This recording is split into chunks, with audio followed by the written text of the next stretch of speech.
Can you tell us a little bit about why open access is an important part of the library's strategic directions and initiatives?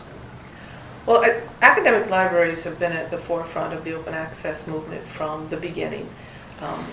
It's underpinned by a basic value of libraries, which is open access to information, so that the broadest possible scope of access be made available to knowledge and information.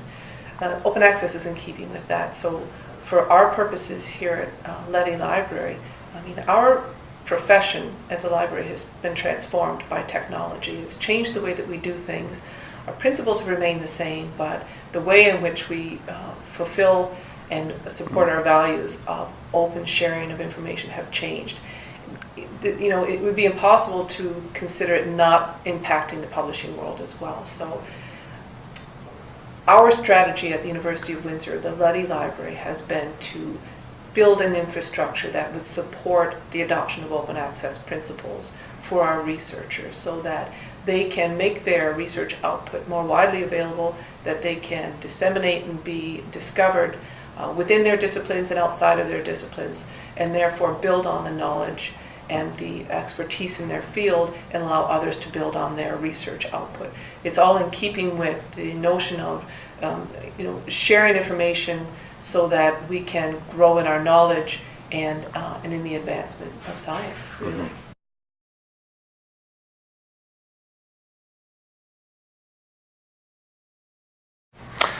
What are some of the things that the library has been doing historically to support open access initiatives on our campus? We're very active right now, but our activity really began with one of our seminal journals on campus, which was Informal Logic in our philosophy department.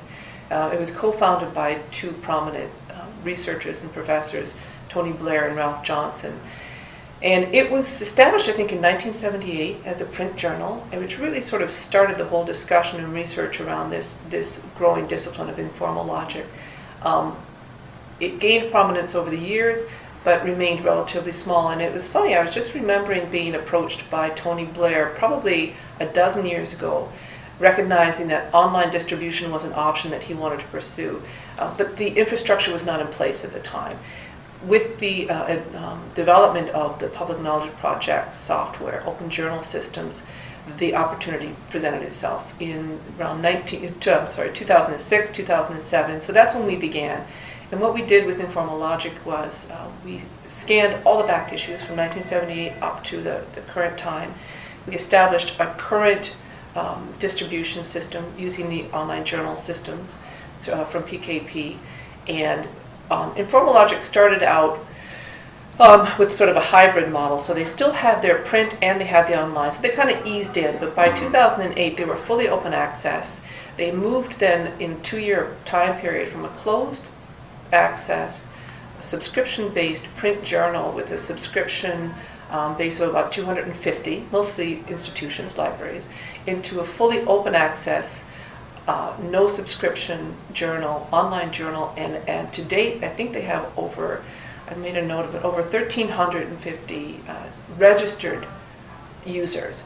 And that means people who actually took the time to register. It doesn't mean the number of people who are actually reading them.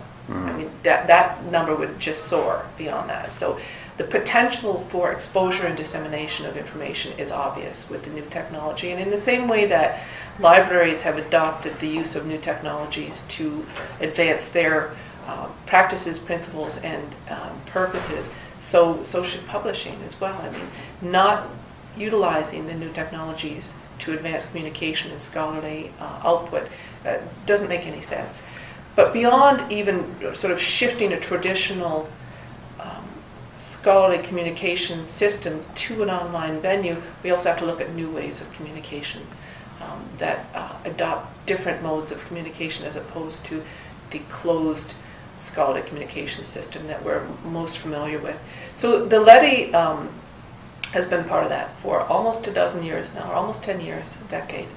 And we continue to look for opportunities to advance open access publishing. Great, thank you very much.